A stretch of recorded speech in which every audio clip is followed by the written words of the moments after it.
You know, First John, as we've seen, paints a very powerful portrait of the people of God. And so far, just to give you some highlights of where we have been, we've seen that God's people, the real church, are odd people. We've seen it early on in the first chapter of 1 John, where 10 verses speak 4 different times to the call and to the privilege of koinonia, that we are to have a supernatural unity, first vertically and then with one another, that the world finds to be odd. That we're blessed to be an odd people that champions Christ in such a way that when they see our devotion to our King and our love for one another, the world says, I don't get that. Say, psst, his name is Jesus. And you can have all of him you want by his grace and for his glory.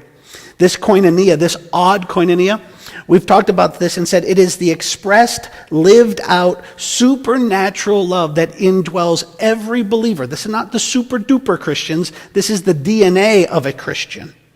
It is both the Christian's salvation proof, and it is the validation of the church's invitation to the lost.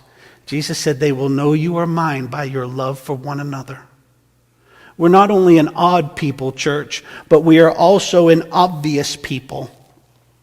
We saw again in 1 John that he said, and some found this to be rather striking, he said, the children of God and the children of the devil will be obvious. Friends, my question then and is again today to you is, are you obvious? The children of God and the children of the devil will be obvious. We'll be odd in our koinonia. We'll be obvious in our koinonia.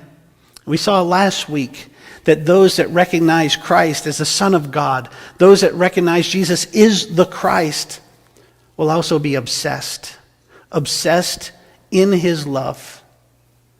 And ultimately we saw that we would be and are overcomers. The church, the true church, in contrast to the liars, the darkness, the false spirits, the children of the devil, the antichrist, the worldly, we will be an odd people in our love for God and one another.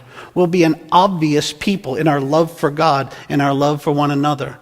We'll be an obsessed people in our love for God and our love for one another.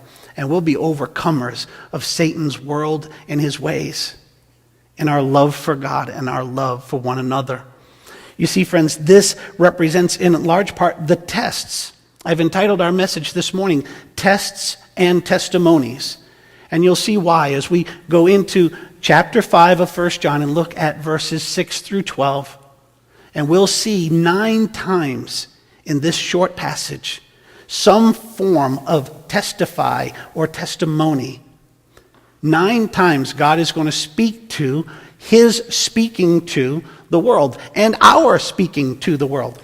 And here's the thing. Let me give it to you in a nutshell up front. Here's the big idea. God wants you and me to know, and he wants the world at large to know, that he has testified to the truth, and so do his people, no matter what.